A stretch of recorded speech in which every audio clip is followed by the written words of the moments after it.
देश डॉक्टर बाबा साहब अम्बेडकर का 125वीं जयंती मना रहा है। हम सब जानते हैं कि डॉक्टर बाबा साहब अम्बेडकर ने हिंदू कोड बिल के सवाल पर मंत्रिमंडल से इस्तीफा दिया था और हिंदू कोड बिल पूरी तरह से महिलाओं के हक में पहली बार भारतीय लोकतंत्र कोई कदम उठा रहा था, उसके लिए हिंदू कोड बिल ड्राफ्ट हुआ था। इसके पहले भी बाबा साहब ने परिवार नियोजन की बात की। जब परिवार नियोजन की बात की तो कांग्रेस के लोगों ने उनकी खिल्ली उड़ाई थी। डॉक्टर बाबा साहब अम्बेडकर ने मैटरनिटी लीव की पहली बार बात की। तो बाबा साहब हमें लगता है कि महिलाओं के लिए, महिलाओं के अधिकार के लिए एक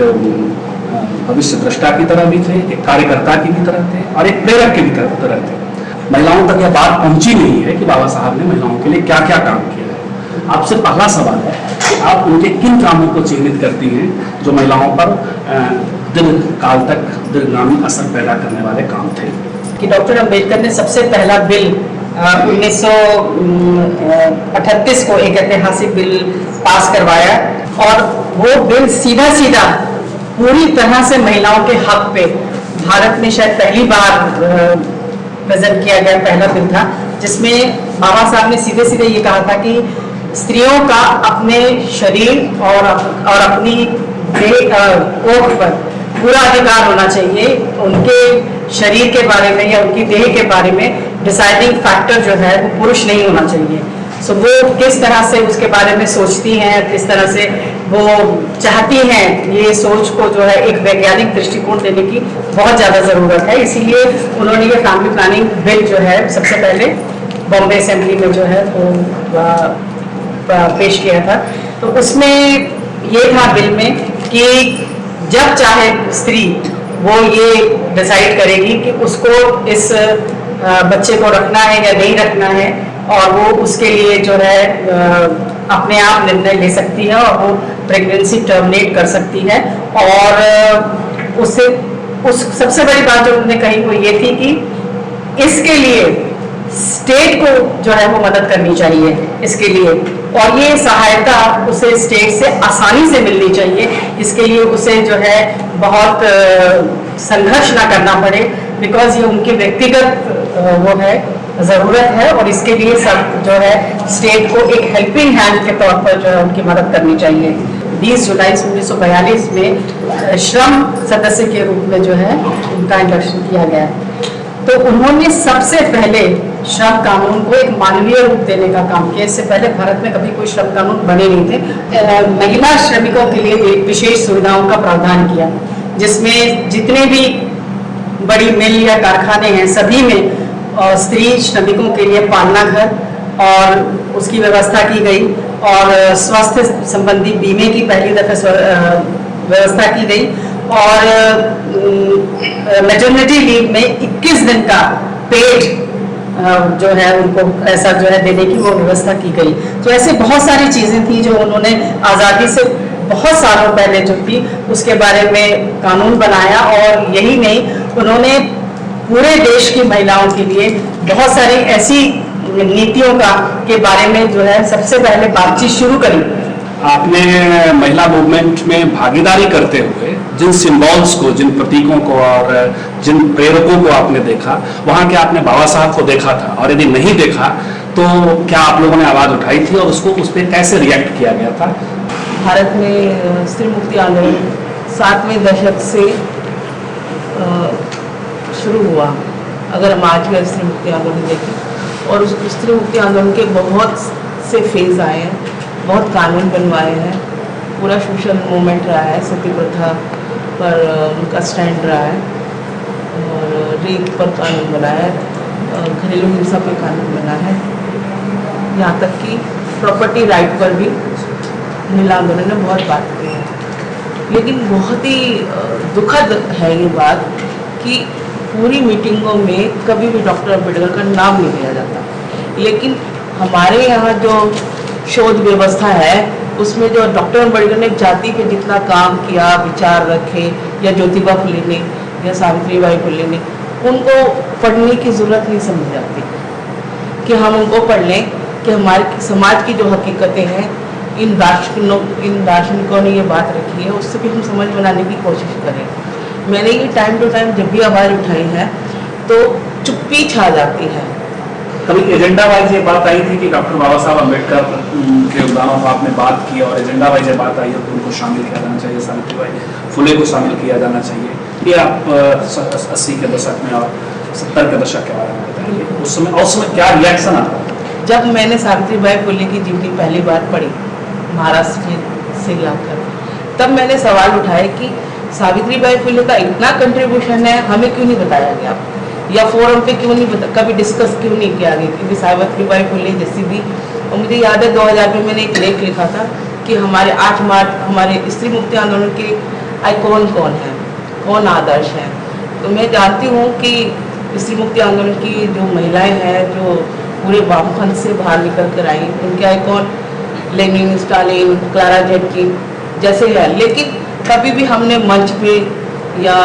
बैकड्रॉप पर उनका भी फोटो कभी नहीं देखा। और जबकि जब हम लोगों ने ये बात बतानी शुरू की, उन्होंने माना तो सही, मैं बहुत 99 की बात है, श्रीलता स्वामीनाथन जो एकवा की अध्यक्ष हैं, हमने पहली बार सावित्रीबाई फुले की जो हिंदी में किताब निकाली और उन पर एक पोस्टर निकाला। जयपुर हम गए, हमने उनसे रिलीज कराया, उन्होंने खुद एक्सेप्ट किया कि मैं खुद इतनी चीज़ें पढ़ती हूँ, मैंने सावित्रीबाई फुले के बारे में कुछ नहीं पढ़ा। और डॉक्टर अम्बेडकर ने सिर्फ दलित महिलाओं के लिए नहीं किया, तलाक का सवाल दलित महिलाओं का सवाल नहीं है, एजुकेशन का सवाल दलित महिलाओं का नहीं है, प्रॉपर्टी राइट का सवाल दलित महिलाओं का नहीं है, एडॉप्शन, जितनी भी तरह के प्रोग्रेसिव कानून जो महिलाओं पुरुष को बराबर कर दिया, पारिवारिक कानून से लेकर दीवानी कानून तक, उनमें वो पूरे देश का उसमें भला था, उसमें पूरे देश की महिलाओं का भला था, खास तौर से हिंदू महिलाओं का। हिंदू कोड बिल विशेष तौर पर हिंदू महिलाओं के लिए आया, जहाँ पे हिंदू महिलाओं बिल्कुल ही उपेक्षित और अंतिम सीढ़ी पर बैठी हुई थी, चाहे वो अपर कास्ट की विमेन थी, चाहे वो ब्राह्मण थी, वो मनुस्मृति से ही शासित होती थी घर के अंदर और समाज के अंदर। लेकिन इस कानून ने उनको एक बराबरी दे दी, लेकिन महिलाओं ने उसको एक्सेप्ट नहीं किया, यहाँ तक कि सवर्ण महिलाओं ने एक्सेप्ट नहीं किया। और वहीं से निकल के जो पढ़े लिखे लोग आए, उन्होंने भी एक इग्नोरेंस दिखाया है। क्यों और बाबा साहब ने हिंदू कोड बिल बना कानूनी रूप से स्त्रियों के अधिकारों की कानून बनाया और रखा, तो क्या कारण है कि आज भी बाबा साहब को उस तरह से फेमिनिस्ट के तौर पे नहीं याद किया जाता है, सावित्रीबाई फुले को नहीं फेमिनिस्ट के तौर पे याद किया जाता है, जबकि ब्रिटिश गवर्नमेंट ने सावित्रीबाई फुले को रोल मॉडल टीचर का उपाधि से सम्मानित किया है? ये सवाल है मेरा आपसे। और खास तौर से बाबा साहब अम्बेडकर को पीछे ढकेलने की एक पूरी राजनीतिक प्रक्रिया हमें दिखाई देती है। जब बाबा साहब की 100वीं जयंती मनती है 25 साल पहले, तब एक तरह से वो राजनीतिक परिदृश्य में जो उनका उभार है, उस विचारधारा का जो उभार है, अम्बेडकरवाद का जो उभार है, वो बहुत जबरदस्त है। वो जो दावेदारी है, जमीन से उभरी हुई दावेदारी है, उसको दरकिनार करना तमाम सेक्शंस के लिए बहुत मुश्किल हो जाता है। और यहाँ ये भी हमें जरूर ध्यान रखना चाहिए कि जो बाबा साहब की जो पूरी विचारधारा है,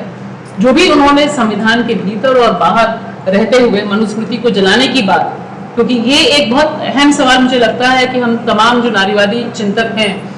या अम्बेडकर में विश्वास रखने वाले हैं,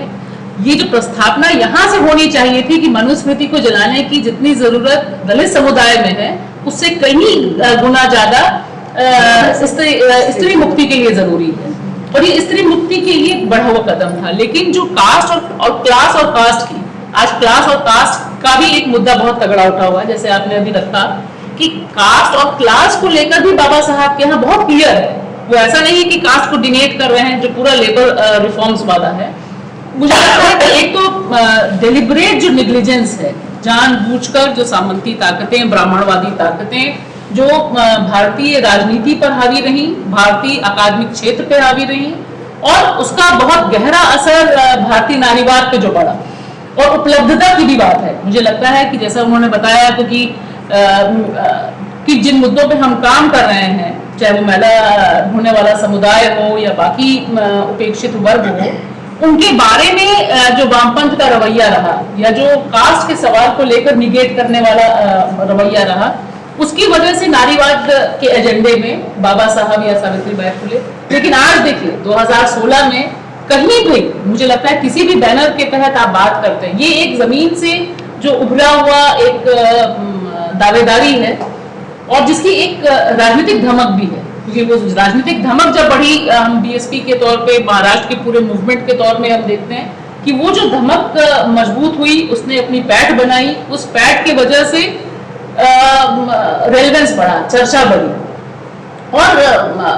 क्योंकि एक मोनोलिथिक नहीं है, मुझे लगता है कि जो महिला आंदोलन है वो एक मोनोलिथिक या नारीवादी आंदोलन एक मोनोलिथिक डेफिनेशन नहीं है। ठीक उसी तरह से जैसे जो अलग आंदोलन है वो भी एक मोनोलिथिक या एक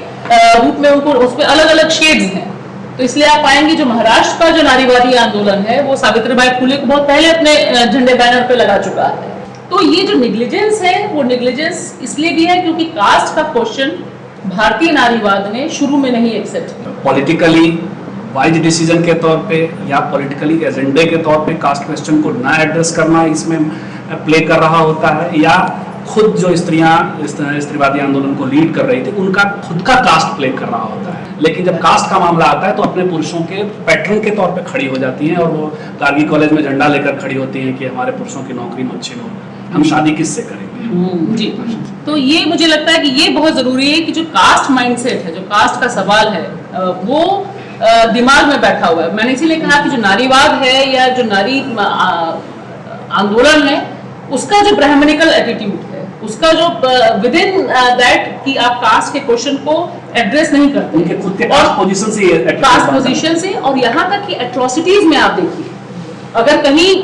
जो गैंग रेप्स की घटनाएं हो रही हैं और जो दलित गैंग रेप की घटनाएं हो रही हैं महिलाओं से, उनके प्रति आप रिस्पॉन्स में डिफरेंस पाएंगे, उसमें वहां पहुंचने में आप डिफरेंस पाएंगे। तो ये जो एक समावेशी जो होना चाहिए, वो लीडरशिप की भी एक प्रॉब्लम है कि लीडरशिप में वो है कि नहीं, लीडरशिप में रिस्पॉन्स है कि नहीं। और जब तक वो कास्ट कॉन्शियसनेस नहीं होगी तब तक आप वो मानेंगे कि हाँ दलित आदिवासी का इशू मेन स्ट्रीम नारीवाद का इशू नहीं होगा। मुझे लगता है ये एक बहुत बड़ा एक क्राइसिस रहा है भारतीय नारीवादी आंदोलन में, जिसको अब क्योंकि दलित असर्शन इतना तगड़ा है, ऐसा नहीं है कि ऊपर से कास्ट स्ट्रक्चर खत्म हो गया, कास्ट दिमाग से बाहर हो गया, मुझे ऐसा लगता है कि ये मान लेना एक गलती होगी, क्योंकि कास्ट स्ट्रक्चर और उसमें ब्राह्मणिकल जो एटीट्यूड है वो आज की तारीख में भी बहुत मौजूद है, लेकिन दलित असर्शन, दलित महिला असर्शन इतना मजबूत है कि उसे निगेट करना या उस तबके को साथ लेकर ना चलना वो एक राजनीतिक नासमझी होगी। तो उस मजबूरी में भी उनको सवाल एड्रेस करना पड़ा। अभी राष्ट्रवाद, आक्रामक राष्ट्रवाद, सांस्कृतिक राष्ट्रवाद, न जाने कितने कितने रूप है राष्ट्रवाद के। सांस्कृतिक राष्ट्रवाद की जब बात होती है तो उसमें बहुजन संस्कृति तो खैर शामिल नहीं होता है, लेकिन राष्ट्रवाद डॉक्टर अम्बेडकर का भी राष्ट्रवाद है और जो संविधान में रिफ्लेक्ट होता है, उस राष्ट्रवाद में आप स्त्रियों की स्थिति कहाँ चिन्हित करती हैं और संविधान का प्ले, स्त्री मुक्ति रोल प्ले, स्त्री मुक्ति के मसले पर आप कितना और कहाँ देखती हैं। भारतीय नवजागरण का जब समय था तो उस समय आपने देखा राजा राम मोहन राय, दयानंद सरस्वती, आर्य समाज, ब्रह्म समाज और इधर महाराष्ट्र में प्रार्थना समाज, इन तीनों समाज की तमाम चर्चाएं पूरे के पूरे नव जागरण के दौर पर में तो हो रही है,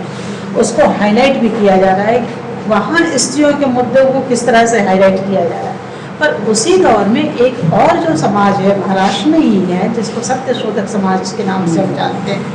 वो सत्यशोधक समाज पूरे नव जागरण की चर्चा से गायब है और इसका गायब होना ही आज के भारत की इस व्यवस्था के लिए जिम्मेदार है, इस सांस्कृतिक राष्ट्रवाद के लिए जिम्मेदार है।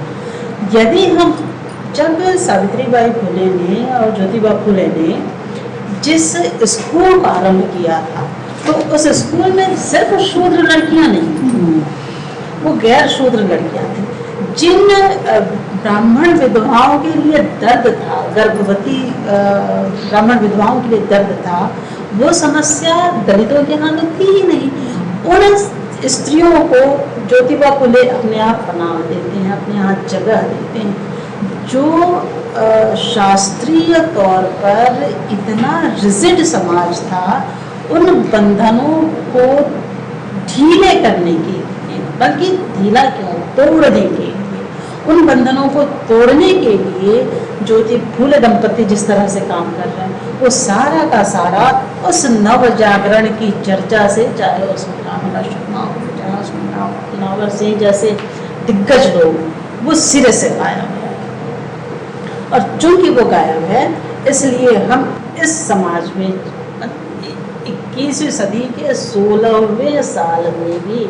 उन्हीं मुद्दों से लड़ रहे हैं। अब जो सवाल आपका है कि डॉक्टर अंबेडकर का जो राष्ट्रवाद है, इसको राष्ट्रवाद कहा जाए या राष्ट्रीय अस्मिता कहा जाए, इस पर भी एक सवाल हो सकता है। मैं इसको राष्ट्रीय अस्मिता, राष्ट्रीयता के तौर पर देखती हूँ। जब 1956 में बाबा साहब धम्म दीक्षा लेते हैं, तो उस धम्म दीक्षा में जो वो 22 प्रतिज्ञाएं करते हैं, उस 22 प्रतिज्ञाओं में कोई भी स्त्री या पुरुष, वो जेंडर बायस्ड नहीं है,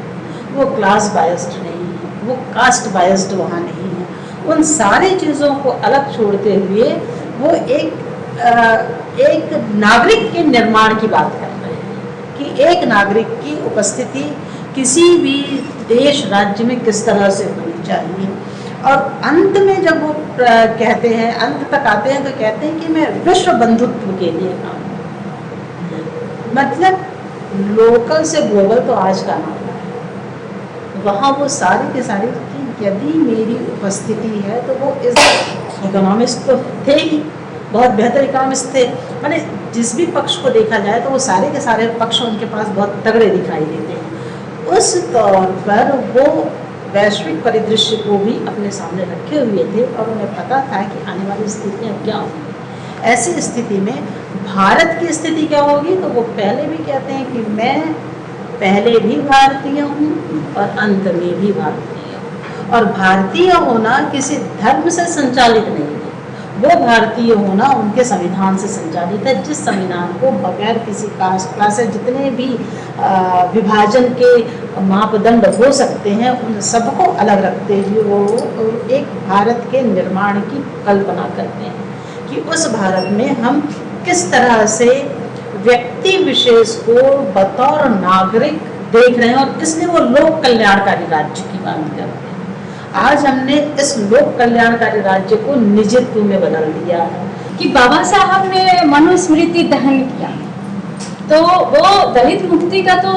वो सवाल है ही, लेकिन वो सबसे ज्यादा स्त्री मुक्ति का वो उद्घोष करते हैं जला के। और आज के इस परिप्रेक्ष्य में देखें तो जिस तरह से धार्मिक उन्माद फिर से बढ़ रहा है, किसी भी बेटी के साथ, किसी भी वर्ग की या वर्ण की या धर्म की स्त्री के साथ बलात्कार हो तो एक ही स्वर होना चाहिए। एक हमें ऐसा समाज का निर्माण करना चाहिए जो ऐसा सबको समान हो, लेकिन ऐसा होता नहीं है क्योंकि समाज में आप देखते हैं बहुत जुठाई प्रथा रही है। ऐसा तक रहा है कि गांव में लड़कियों को उठा लिया जाता है, और वो लड़की के साथ उतनी क्रूरता हुई थी क्योंकि पढ़ने वाली 10-12 साल की लड़की थी और उसके गुप्तांगों में बाजरे की लकड़ियां ठूस दी गई थी और वो लड़की मर गई थी। तो ये अपना संसद है, यहाँ से कोई इस तरह का विरोध का स्वर नहीं दिखाई पड़ा। बाबा भीमराव अम्बेडकर वो किसी एक जाति का उत्थान की बात नहीं कर रहे हैं, वो पूरे समाज की बात कर रहे हैं। अगर वो स्त्री के लिए कर रहे हैं तो हिंदू कोड बिल की बात कर रहे हैं, वो किसी एक स्त्री के लिए नहीं कर रहे हैं। लेकिन आज हम देख रहे हैं ये श्रम से जुड़ी हुई जो महिलाएं हैं वो या दूसरे के घरों में काम करती हैं, पत्थर तोड़ती हैं, तो उनके बच्चों के लिए कोई पालना गृह या क्रेच की व्यवस्था नहीं है और ना मातृत्व अवकाश की कोई व्यवस्था है, जबकि हम पीछे चले गए हैं। रजनी जी, अभी जो स्थिति है, एक तो बाबा साहब को कोऑप्ट करने वाली एक जमात है जो कोऑप्ट कर लेना चाहती है, और वो स्त्रियों को सशक्त करने में भी अलग अलग खेमे से अलग अलग चेहरों के साथ काम कर रही है। सिंगापुर में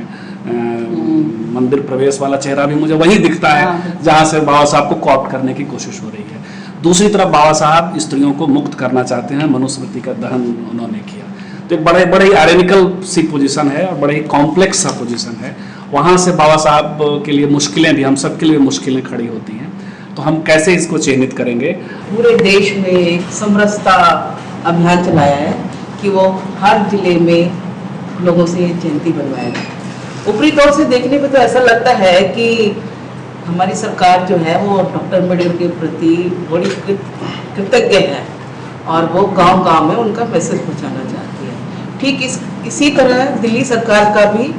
जगह जगह जो इतने सारे एडवर्टीजमेंट हैं हर गली हर सड़क पर कि वो अम्बेडकर जयंती मना रहे हैं, तो अगर आप सतही ये देखें तो ऐसा लग रहा है कि लोग अम्बेडकर को मानने लगे हैं। बट अगर हम इसकी बारीकी में जाएं और इसका विश्लेषण करें तो हम ये देखेंगे कि कहीं ना कहीं डॉक्टर अम्बेडकर की जो मूल विचारधारा और जो मूल उनका उद्देश्य था और उनकी जो विचारधारा थी उसको कहीं ना कहीं डाइवर्ट करने की भी कोशिश की जाती है। जिसको आप कह रहे हैं कि डॉक्टर अम्बेडकर की जो विचारधारा है वो थोड़ी खंडित हो सकती है, क्योंकि हम डॉक्टर अम्बेडकर वादी विचारधारा जो समरसता में यकीन नहीं रखती, मुक्ति में यकीन रखती है, वो मिक्स नहीं करना चाहती। वो ये नहीं कहती अपनी अपनी व्यवस्था में आप खुश रहो। डॉक्टर अम्बेडकर कहते हैं कि जो बदलाव लाने की जरूरत है, विचारों में बदलाव लाने की जरूरत है, सोच में बदलाव लाने की जरूरत है और एक ऐसा प्रबुद्ध भारत बनाने की जरूरत है जहाँ पर लोग अपनी अपनी अस्मिताओं के साथ, राष्ट्रीय भावना के साथ या एक दूसरे को इंसान समझते हुए, एक दूसरे को आज़ादी देते हुए, एक दूसरे की बात समझते हुए स्वतंत्र रूप से जी सके। लेकिन देख हम ये रहे हैं, अभी रजत रानी मीनू जी ने भी बताया कि कितने तरह के हमारे साथ अत्याचार हो रहे हैं। अभी राजस्थान में जो घटना हुई है डेल्टा की, अगर सरकार को इतनी चिंता है दलित वर्ग की तो फिर वो डेल्टा के साथ जो अत्याचार है उसके प्रति संज्ञान क्यों नहीं ले रही है सरकार? या मैं कहूँगी केजरीवाल सरकार से कि वो पिछले 5 सालों से वो मतलब कई सालों से अवार्ड रुके हुए हैं देश के अंदर, तो उनकी तरफ उन्होंने कभी ध्यान नहीं दिया। अभी वो जल्दी जल्दी में सारे अवार्ड्स लोग नॉमिनी मांग रहे हैं, लोगों से मिल रहे हैं। तो जो दूसरी बात जो वो कहते हैं कि उनके बजट में दलितों के का जो बजट है वो भी कम हो गया है, दोनों सरकार में बजट बहुत कम हुआ है। और ये जो सरकारें हैं दिखावा तो बहुत कर रही हैं, लेकिन असलियत में अब सवाल ये होता है कि महिला जो हमारी स्त्रीवादी महिलाएं और खासतौर से दलित स्त्रीवादी महिलाएं अपने आप को कैसे बचाएंगी? ये बिल्कुल सही बात है कि दलित स्त्रीवाद जो शुरू हुआ वो उसी बात से शुरू हुआ जब देखा कि मुख्य धारा की स्त्रीवाद ने दलित महिलाओं के, दलित में सिर्फ शेड्यूल कास्ट महिलाएं नहीं है दलित के अंदर, दलित महिलाएं जो है वो पूरी जो दलित पैंथर की परिभाषा है 1967 में जो उन्होंने परिभाषा दी, SC, ST, OBC, minority and other oppressive class, उसमें भूमिहीन भी हैं, भूमिहीन किसान भी हैं और मजदूर भी हैं। तो वो जो महिलाओं के जो सवाल हैं उन सवालों को जब स्त्री मुक्ति आंदोलन नहीं उठा पा रहा था तो उन समुदाय की औरतों ने खुद अपने सवाल उठाने शुरू किए और उनकी आवाज को जब दलित हम बोल रहे हैं, दलित स्त्रीवाद जो है वो विश्व स्त्रीवाद की बात करता है, वो सिर्फ एक अनुसूचित जाति महिलाओं की बात नहीं कर रहा है, वो एक विश्व स्त्रीवाद की बात करता है। और उस स्त्रीवाद में मानव मुक्ति के से लेके स्त्री मुक्ति और जितनी भी तरह के वंचित तबके हैं उनके साथ खड़े होकर समानता की बात कर उनको समानता देने की बात करता है। तो दलित स्त्रीवादी स्त्रियां अपना रुख तो बचाएंगी, बल्कि दूसरे लोग हैं जो दूसरे लोग हैं उत्पीड़ित शोषित, उनके साथ खड़े होकर उनकी लड़ाई भी लड़ेंगी। तो आपको क्या लगता है कि प्राथमिकता क्या होनी चाहिए थी किसी भी स्त्री की? सवर्ण स्त्री है, दलित स्त्री है, वहाँ मुझे लगता है कि अभी तक उसका सर्वे नहीं आया है कि वहाँ शामिल स्त्रियां कौन है। लीड करती हुई स्त्री तो दिखती है, लेकिन शामिल स्त्रियां और सब भी हो सकती हैं। तो अभी क्या किया जाना चाहिए था? मनुस्मृति का दहन किया जाना चाहिए था या सिंगापुर मंदिर में, शनि मंदिर में प्रवेश की प्राथमिकता होनी चाहिए थी? बाबा साहब ने जो किया था वो सिर्फ एक टोकन था, बाकी उस लड़ाई को वो आगे कभी नहीं लड़ते हैं। यदि मंदिरों से ही मुक्ति हमें मिल जाती तो हमको फिर संविधान की ज़रूरत क्या है? फिर जो स्त्रियां अपने अधिकार मांगती हैं उन अधिकारों की ज़रूरत क्या है? वो जाएं और उसी मंदिर में मांगे जहाँ देवदासियां हैं, जहाँ उनके जिसको गांधी जी ने हरिजन कहा था, जहाँ वो सारे लोग दिखाई देते हैं।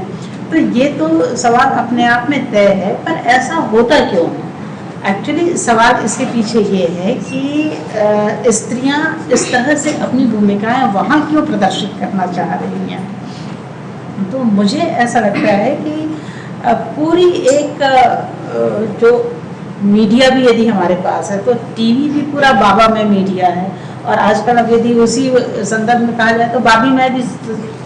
टीवी है। साड़ी के बगैर कोई दूसरा परिधान डालने की हिम्मत कर सकते हैं, हम कितना तोड़ पाते हैं। तो जिस गांव की हम बात कर रहे हैं वो जब तक, इसलिए बाबा साहब ने कहा था कि गांव का उद्ध्वस्त होना बहुत जरूरी है, उनका उजड़ना बहुत जरूरी है। जैसा गौतम बुद्ध भी कहते हैं कि जिस गांव में जाते हैं वहाँ बहुत बुरे लोग रहते हैं तो उनसे कहते हैं कि बसे रहो बसे रहो, पर जैसे ही किसी अच्छे चैतन्य गांव में जाते हैं तो वहाँ कहते हैं कि बिखर जाओ। तो चेतना का विस्तार होना, जिस तरह से रामचरितमानस या का गायन की प्रतियोगिता होती है या रामलीलाएं जिस तरह से होती हैं, क्या उसी तरह से हम तथा कथित चैतन्य लोग वहाँ तक अपनी पहुँच बनाते हैं क्या? और जब तक ये नहीं होता है, हम जहाँ तक वहाँ जब तक अपनी पहुँच वहाँ तक नहीं बनाते हैं, मुझे लगता है कि ये शिंगण और ये तमाम तरह के मंदिर गुजरात सरकार ने तो अपने पाठ्यक्रम से बाबा साहब की जीवनी निकाल दी, तो और आप किससे बात करेंगे, क्या बात करेंगे? तो वामपंथ ने स्त्री अस्मिता को लेकर क्या धार्मिक जो वर्जनाएं हैं उस पे कुछ उसको तोड़ने के लिए कुछ आंदोलन किया है, वामपंथी आंदोलन उस तरह का जो वामपंथ में स्त्रियां हैं और स्त्री मुक्ति की बात है, वहाँ निश्चित तौर पर जो वामपंथी आंदोलन है इसके महत्व को नकारा नहीं जा सकता। ठीक उसी तरह से जैसे बाबा साहब अम्बेडकर की जो भूमिका है उसको नकारना असंभव है। और जहाँ बुनियादी जो आपके जीवन के मूल्य हैं, जो बुनियादी जो पाखंड रहे हैं, हिंदुत्ववाद का पाखंड रहा है, क्योंकि हमें ये सोचना जरूरी है कि वामपंथ का आधार कौन था। वामपंथ का आधार दलित और पिछड़ा आदिवासी तबका ही था, जहां पर इस ब्राह्मणवाद से मुक्ति पाने की बहुत जबरदस्त ललक थी। इसलिए परिवार का जो सामंतवाद है, परिवार में जो ब्राह्मणवाद है, परिवार में जो पितृसत्ता है, उसको चुनौती देने का एक बुनियादी ककारा वामपंथ ने सिखाया। लेकिन जो कास्ट कॉन्शियसनेस उस समय या कास्ट के इशू को जिस तरह से एड्रेस करना चाहिए था वामपंथ को, जिसे वो आज खुद भी मानते हैं कि संभव नहीं कर पाए और आज कर रहे हैं, तो ये एक जो नीले आसमान में लाल सितारे की जो स्थिति और बुनियादी स्थिति दिखाई दे रही है, ऐसा नहीं है। और ये महिला आंदोलन में भी ये स्थिति दिखाई दे रही है कि जो नीला और लाल है इसका मिलना इसलिए जरूरी है कि मनुस्मृति को जलाने की आज की तारीख में हिम्मत इन्हीं दोनों ताकतों के पास है। स्त्री शक्ति के पास है जो पितृसत्ता और ब्राह्मणवाद से लड़ने के लिए तैयार है। तो मुझे लगता है कि ये जो मिश्रण है, क्योंकि रोहित की माँ मोदी की माँ नहीं हो सकती, या राष्ट्र में हमें हमेशा ध्यान रखना चाहिए कि रोहित की माँ को किस तरह से जलील करने का काम या दलित नहीं है ये बताने का काम इस ब्राह्मणवादी सोच के तहत मोदी ने कहा, खाली इस आधार पे कि उसका पिता कौन है इसे पता किया जाए, पूरी की पूरी मशीनरी रही। तो यह जो एक बुनियादी अंतर्विरोध है, यह अंतर्विरोध जितना बड़ा होगा, स्त्री मुक्ति, दलित मुक्ति और निश्चित तौर पर बड़े आवाम की जो मुक्ति का स्वप्न है वो पूरा होगा। बहुत बहुत धन्यवाद। सॉरी